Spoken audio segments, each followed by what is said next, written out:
It was draining, it was tiring. I hated it here, you know. And I think I spent my whole life there regretting coming to Russia. Honestly, there was a point in time I came back from class and I'm like, is this it? Really? Is it worth it? Had I been from a rich family, I think I would have left and went back home.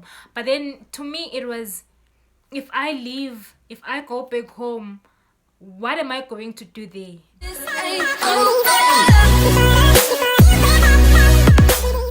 Hello handsome and beautiful people, welcome back to my channel. If you are new here, you're very much welcome. I am Nomcebo the poet. Udonda wezizwe budondonga nasendendeni emkhonti yahlala. Sona nesingonumuntu, sona umhlambi wezinyamazana. I am umzelikazi kaMashubane. Please do join the family, subscribe and hit the bell button so you don't miss any video from me.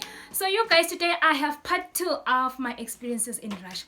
This one is going to be about my first few months, let's say 2 or 3 months while I was in Russia. So here it goes. Okay, I am not trying to make you guys scared of studying abroad. I'm just trying to show you that actually studying abroad is not as fancy as it looks, be it in the movies or wherever. You might have gotten the idea that studying abroad is the fanciest thing that can happen in anyone's life. At least not in my case, because being in Russia, it is, let's just say there's let's just say it can be a roller coaster on your mental and emotional health. Okay, so I arrived in Russia December 7th. That's like the first week of December. Yeah, first week of December. It was pretty much an experience. It was snowing. I remember arriving in the airport. I was like, Moscow airport. I was like, oh my god, I am overseas. Europe, here we come. Because my city is on the European side of Russia. We know Russia is the biggest country. There is the Asian side and the European side. So I am at the European side. So I was like, oh my god, I am within. I am within. I was like super excited. I was ready to take over the world and become the girl. You know everything. Everything good. So yeah, I arrived at Moscow. I had already booked my flight to my city. Yeah, and we got to Moscow and I had to change some dollars. I had already came with some dollars because I was just ready, like you guys. I was ready. Okay, I had changed emalangeni, which is like rands, into dollars, just to make sure that even if I have like problems there and there, but I have some cash with me. So when we arrived at Moscow, I went there to change $100 into rubles, and I was like, okay, wow, I got like 5,000. I think I got like 5,900 or so. I was like, wow, that's a lot of money. Like 5,900 rubles, girl. I'm rich. I'm gonna be rich. Hey, you guys, only to find out that actually things are as expensive. From Moscow, I came to my city. I had troubles contacting my university to come pick me up because I arrived at 2 a.m. You know, it was just something else. But then I had my countrymates who hooked up with other people that were from my city. They were from Nigeria. Oh, thank you guys. If you ever watch this, thank you so much. You were really helpful. They picked me up from the airport at 2 a.m. You guys, imagine that. Being in Russia, I have met people who are so selfless, but I think that's another topic for another day. They helped me. They took me to their apartment. Me arriving to apartment, I was like, in Russia, you know, we're living the life in apartments. I mean, if a student can afford an apartment, then it must be, you know, things must be happening, like in terms of financial freedom, you know. So yeah, I stayed there, and the next morning they took me to my university for registration and meeting the foreign affairs and getting my life sorted out, because you can't move into the hostel without having proven healthy. You know, you have to do medicals and all that. So I did that. It was cool. I was in the hostel in 2 days. I arrived on a Wednesday. By Friday, I had already moved into my my room. In all that, moving around, doing the medicals and meeting people, and and having to tell people that I'm from Swaziland, and we're like, what, where? Switzerland, what? Like, guys, it is Swaziland, but you can say it is the Switzerland of Africa, and only to find out that most people don't even know Swaziland. Like, okay. Yeah, so it was just the experience of having to explain to people where on earth is Swaziland, like, where is that? Like, you guys, and those who know, they would always like, is that the country where there is the king and his many wives? People, all the other things they know about Swaziland. Some people will say that, and some people will be just surprised, like, where on earth is Swaziland? And most of them would think I'm saying Switzerland, but it was just a whole lot of explaining.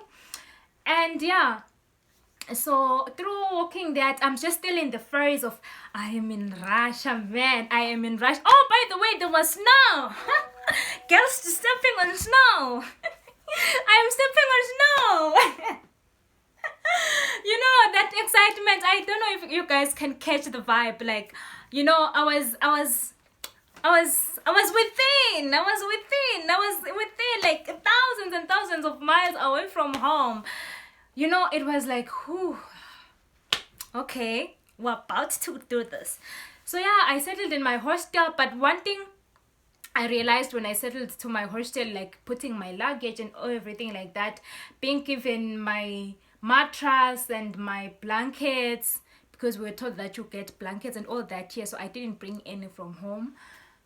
And I was like, what is this? Like, what are you giving me? I'm in Europe. This thing must be like comfy and all that. Like, they were not to the standard I was expecting. The mattress, it was this thin, like, I just like, hi man, hi. Even the bed, it wasn't as big, as I thought. I'm like, hi man, I'm going to wake up here with a painful body. And then they gave me some blankets. It's not even a blanket, it's like umkacambongo, no.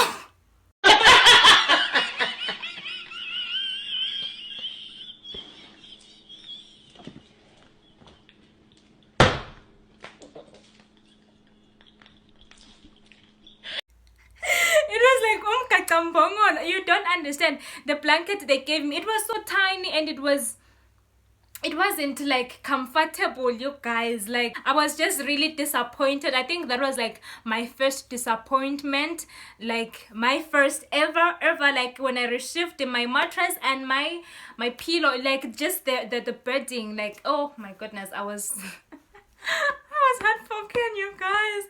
I was heartbroken, but I was like, it's fine, maybe I will just have to go and buy my own, because apparently you can upgrade if you want to. They just give you the bare minimum, and if you want to evaluate your standard or your life, you can do that at your own cost.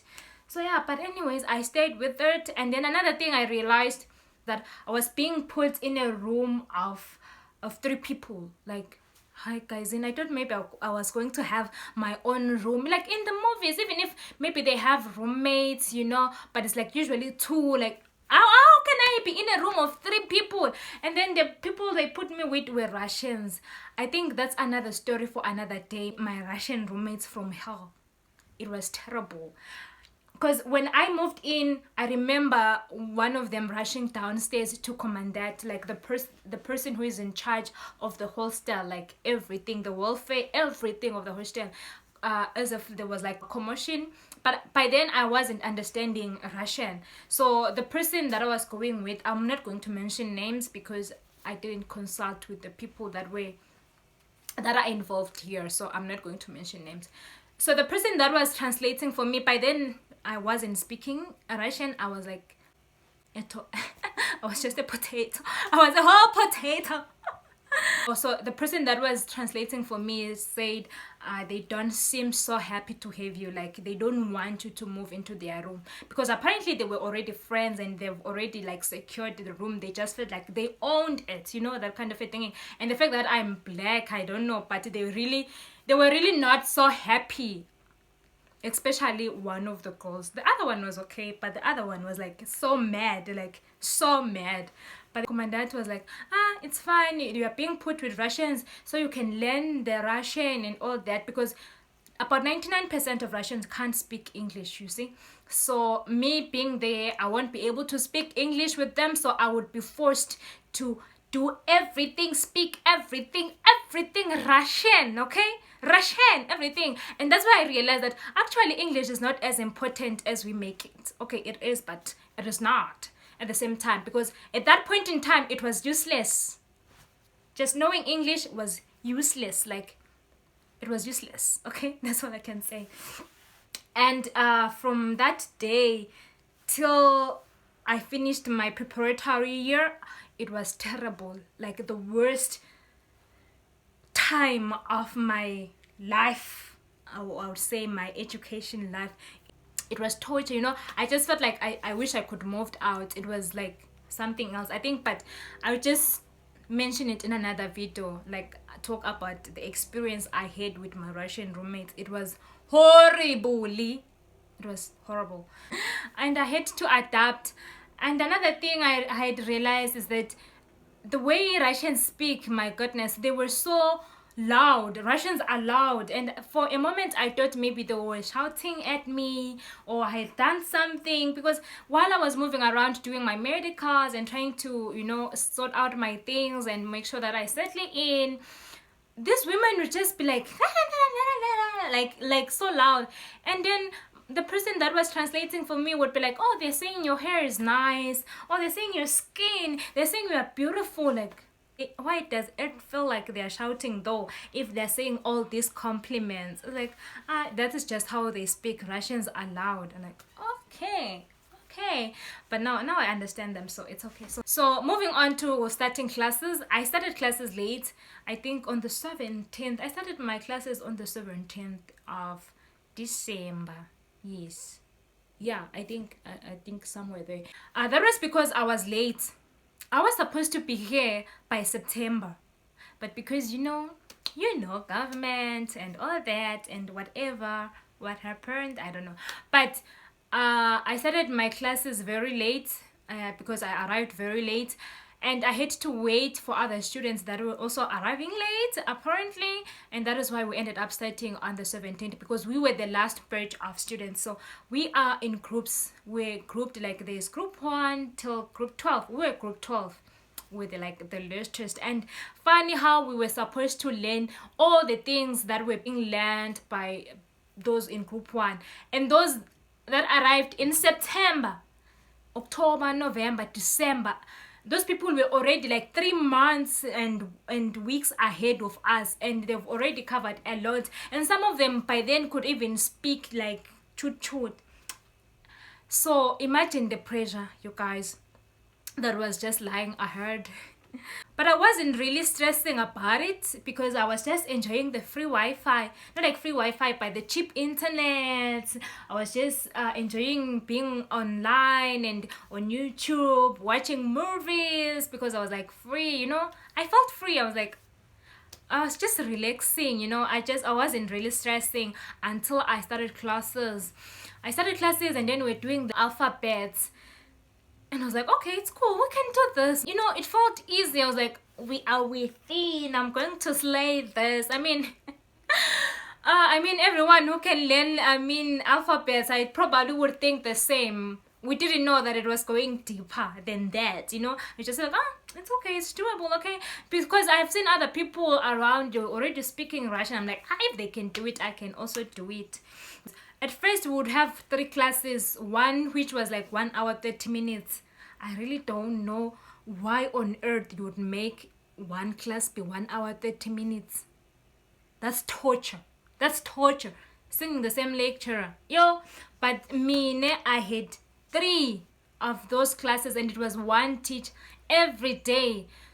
It was hard, you guys. It was just tiring. You know. As much as at first it was easy, because we were learning like the alphabets, and we're just learning some small words and trying to take it there and there, and you know, it felt like I can do this, until I started adding the other subjects. So I was just so excited. No, I can do this. I was just so motivated, and I was even doing better in class. Like I was one of the first. I was the first. One of the first. I was the first in my group. Yeah, I remember even one day they came, they took me to their foreign students meetings, and they introduced me as like, oh, here in the university we have the first Swazi student to study in this university ever. It was cool. They made me do a speech. They found an interpreter for me because my Russian was still like zero, like was still zero. Yeah, and yeah, I was excited, even though I wasn't prepared, but it was a good experience. It was nice. And I came home and I wanted to and then I texted my sister, hi. I wanted to tell her like how was my day, how it went, because you keep on updating family every now and then. But then before I could even tell her that my day was beautiful, she was like, do you know ukuthi baby bekasesibhedlela? By then I think a week before that, they told me my dad is in the hospital. He's sick. Yeah, so I already knew ukuthi usesibhedlela, and it had been like almost 2 weeks asesibhedlela. I don't know, but it had been a week ngade ukuthi usesibhedlela. And I don't know, my family was just trying to protect me, I guess, just letting me settle in without really stressing me, I guess, because it was hardly 2 weeks ngfikile ela, and I was just still all over the place. So before I could tell her oh, this is what happened, and today in class, she was like, his dad, his heart couldn't make it. She just said his heart couldn't make it. I don't know, I just felt like my world was crashing, and I screamed. I remember I screamed, I cried, because it was like I'm in some dream, or I'm out of my senses, something like that. I remember I cried the whole night. I cried the whole night. It was terrible. That's all I can say. It was terrible. I cried the whole night. That was the beginning of my sorrows in Russia. It was the beginning of everything that followed after that. I was a mess. I woke up the next morning. I tried to be strong. I had class, but I couldn't just help it because I was still crying. I remember sitting in class trying to concentrate. You know that moment where you just want to be strong and pull a serious face and be okay, but in your throat there's just that lump, of tears, and you just want to burst out and cry. Eventually I just let my tears fall like, but I just couldn't hold it anymore. I couldn't. And my teacher noticed and said and asked me what is wrong. I told him. He could understand a bit of English, and he said I should go home. I came home. I just went to my bed and I slept. By then my roommates had left because it was a Friday. When they told me it was Thursday night, and Friday my roommates left. They went home and I was left alone in the room, and that gave me the time I needed to cry out, because it's so hard to cry your heart out when there are people there and you don't want to make noise for them. So yeah, I cried it out. After that weekend with the African students, I came back to the hostel. I just tried to, cope, try to be strong, and just to accept that I won't be able to go home because, I can't use more money. So I had to accept that I'm not even going to his funeral. It was something else.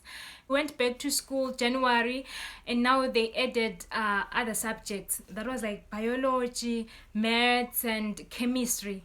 And mind you, I still can't even speak, but now I'm supposed to be learning like maths. I'm supposed to be learning biology, and I'm just emotionally not stable. But I think that what made things worse. Now I was going to class, I felt like a potato. I remember going for maths, and the lecturer was like, x kvadrat ravno. And I tell you that Maths used to be my favorite subject in school. Do you know that? Like, maths used to be my favorite subject back in school. But from that day, I hated maths. Like, I don't know, maybe I was lying to myself back in school. But when I started learning it here in Russian, I hated it. I hated it.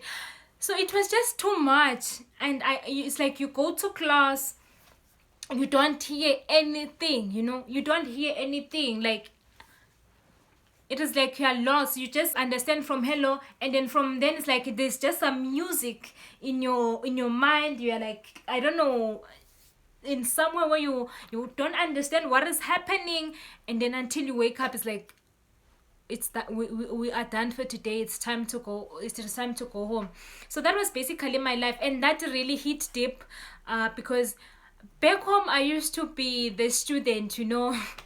I would understand. The teacher didn't have to repeat twice. But here, I just felt like I was the dumbest student ever. Like, I felt like I was dumb. I was useless. My brain is empty. And the way the lecturers were doing it, it wasn't really helping, you know. I know some, they tried to speak slower, some tried, you know, to explain, but it's not like you don't know. It is like you don't understand what is even the person saying. Forget about understanding the concept that they're teaching.